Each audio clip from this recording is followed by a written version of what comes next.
Hi, I'm Charlotte. Welcome back to my YouTube channel, and today's video is a little bit of a controversial one, okay? We're gonna be talking about all the books that BookTok made me read that I didn't enjoy, okay? I put it out there, I did not enjoy these books. And it's not as much as like I didn't simply like not like these books. It was more about like they were so overhyped and people were going so crazy about these books online that I just didn't think they lived up to the hype. And this is in my mind, okay? These could be your all-time favorite books, and the fun thing about this is that we can agree to disagree. My favorite books are probably books you did not like, and that is the fun part, because I like watching these videos because I'll watch them and I'll be like, oh my god, like that is my all-time favorite book. Why did this person not like it? And then I'll see why they not like it, and I'm like, wow, that's so interesting. And then we agree to disagree, okay? I'm also German, so I can't really get 100% completely worked up about things. So when I say I dislike or hated a book, it's really not that deep, okay? It's just generally like, I was like, I'm not that super passionate about this specific book. Okay, we're gonna start things off very fast. Also, there's this mat that my cat scratches, and I kept stepping on it. The very first book is Silver Elite by Danny Francis. You knew this was gonna come, okay? We might just get it off like out there like right now. I don't know what, okay, this book was all over my like Instagram For You page, it was all over my BookTube For You page, it was all over my YouTube, and I was like, wow, I really need to read this book. So little Charlotte goes out, buys the book, and I started reading it. And like 20% into this book, I was like, what am I reading? Like, what is this? It was giving Divergent, given to ChatGPT, put in the prompt of like, make this steamier, make this different, and then this kind of got spit out. My issue wasn't necessarily the story. I think the enemies to lovers, I love that. I didn't like the whole like policies and politics of this book. When you write fantasy, or when you write fantasy, I guess, right? I need the politics to be good. I didn't get it. You lost me halfway through. Halfway through the book, I was like, I have no idea who this person is. Where did this person come from?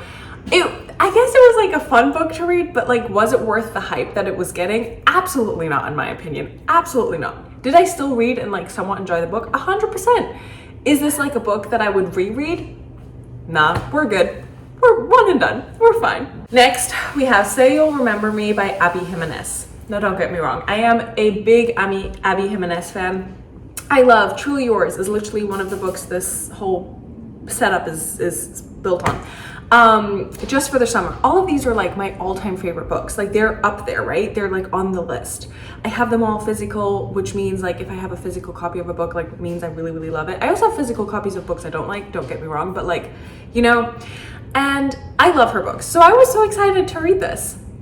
Oh my god, I did not like this. And I felt like I was on an island alone and everybody else was like swimming past me or like rowing past me. And I'm just like on this island and I'm like, why is everybody so obsessed with this book? Because I don't get it. I didn't think it was specifically very good. I think she did a very good job about portraying the like Alzheimer like aspect of it.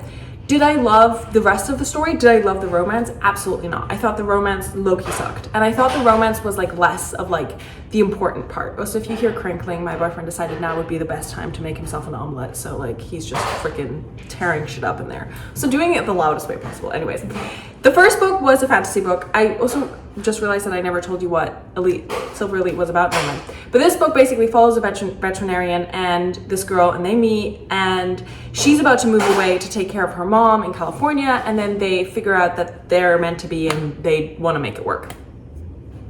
Also, Rhysand from Akatar was mentioned in this book, and I don't like when books mention things from my world. I don't like that. Have a separate universe, okay? Okay? Next, we have Divine Rivals by Rebecca Ross. How I wanted to love this book. And I did enjoy this book. There's a whole reading vlog I did to this. Whoa, I deleted that. This was like, when it first came out, that book, I did a reading vlog to it. I enjoyed it. But in that reading vlog, I also said, it's just not for me. It's this book that follows, it's written basically in like this fantasy world where we have wartime, and then we have these two characters that are wartime correspondents, and we have hidden identity kind of thing. I thought it was sweet. Was it worth the hype? Absolutely not. Was the second book worth the hype? God no. The second book low-key sucked. But the first book was fun. It was fine. Was it worth the people like going like my For You page was crazy with divine rivals, and I was like so hyped. And I think that's the issue with me. If you oversell something to me, I will go in there with my expectations up here.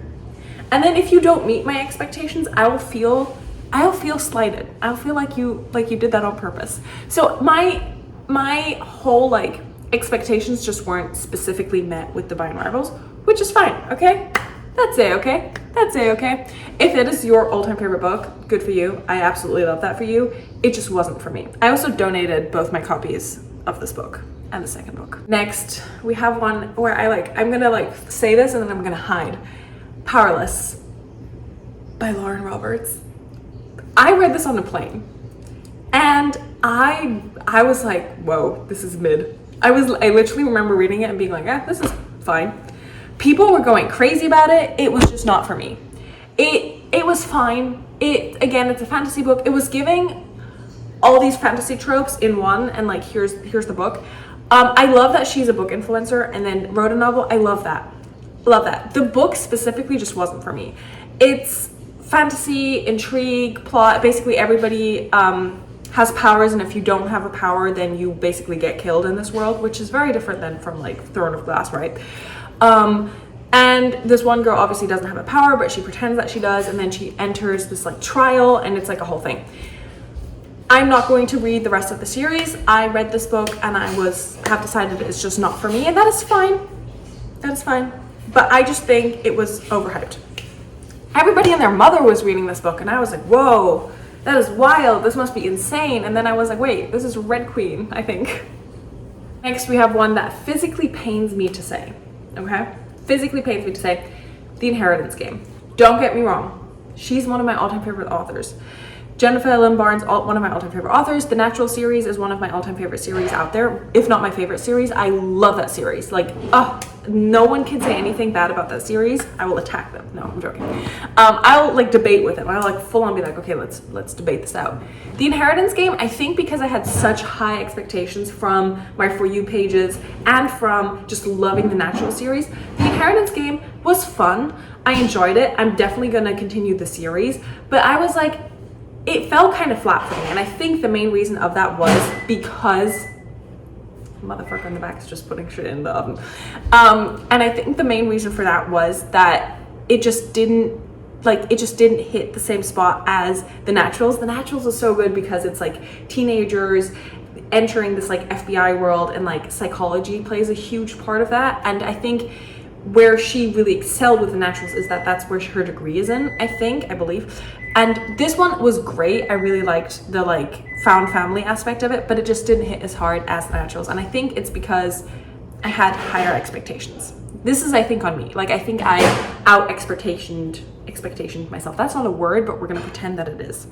The next book we have is Ready or Not by Cara Bradstone. So I have a list, and you're like balanced on the list. It's a whole setup we have right now.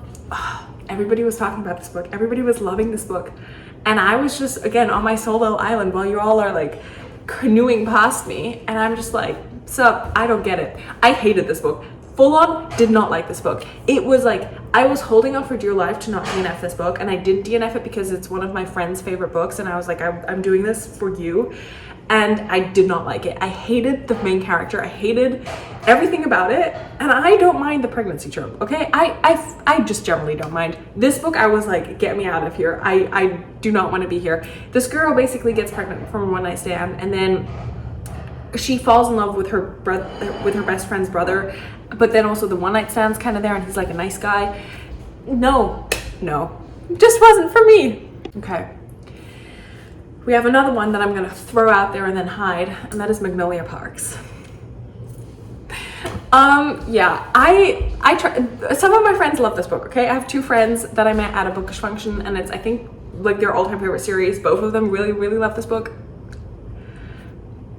I couldn't, and I was telling them this, like I read 1 to 3, and then 3 in the middle, I was like, get me out of here. Get me out of this universe, I cannot. I just didn't like it. I think I didn't super identify with the way it was written, and I know some people really love the way it was written. I just didn't really identify with it. I thought it was like, I didn't like the first book. I didn't like the second book. I liked Daisy's book more, which I think is the second book. I'm not quite sure.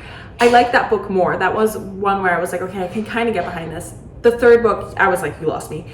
And then I was like, why am I forcing myself to read this book? Like, I'm just not that into it. And I think I'm also not into like the whole like BookTube drama, BookTok drama. But I think the author got in trouble because she said she like likes ChatGPT and like helps her write. And I'm just like, nah, let's keep it creative. Let's not give like creative jobs to a computer.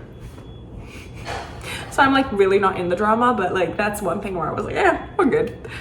Okay, and then last but not least, and again, I'm gonna throw this out there and then we're gonna actually run, is Fourth Wing. Don't get me wrong, I loved Fourth Wing. I thought Fourth Wing was great. I thought Fourth Wing could do no wrong. I was like, this is amazing, and I loved it. Iron Flame, I was like, I was trying to love, I was like holding on, I was like, don't let this disappoint you. And then by the end of it, I was like, it's a solid 3-star read. But from a book that I rated 5 stars and I was like, this is awesome, to a book that was 3 stars, that was like a big drop for me. And I just was like, maybe I'm just not into this universe. Maybe maybe Fourth Wing is a book I could reread and reread and reread, but Iron Flame just isn't for me. However, when I told this to someone I worked with the other week, they were like, oh my God, no, like you have to read Onyx Storm. Like it's amazing and it redeemed Iron Flame. So I think with this series, I think it was super, super hyped, and I love that the author, like, I love when books get really hyped because then authors' lives get so much easier and better and everything, and I love that for them. But I think with this book, maybe it was blown a bit out of proportion, and then the second and third book, or like the second book, I guess in my opinion, like just didn't quite reach like the momentum that the other book had. I don't know, I could be wrong. But don't get me wrong, like I enjoyed this book. I thought it was fun. Fourth Wing. Iron Flame, didn't love. Onyx Storm, haven't read. So I think what I'm gonna do with these books is if I ever walk into my library and I see the book there, I might pick it up. Maybe, maybe not. But I don't think this is like a series where I'm gonna be like, oh my God, like I'm gonna, like release day, I'm gonna be there. Like that's not what the series is for me. I think we're past that point. But I did enjoy Fourth Wing. Okay, this was it for my controversial opinions. Comment down below if you have a book that other people love that you didn't like. And I just would love to know. I think that's so interesting. And yeah, if you're new to my YouTube channel, welcome. I would love for you to stick around. We do bookish YouTube videos once a week. You can join for free. Just hit the subscribe button. And if you're old, welcome back. Big hug. And comment also down below what you're reading right now and what book you think is overhyped. And also comment what kind of videos you want to see, because I love getting inspiration. Okay, take care. Bye. Also, my boyfriend's he's eating now. I'm finally out of the way so he can eat. Bye.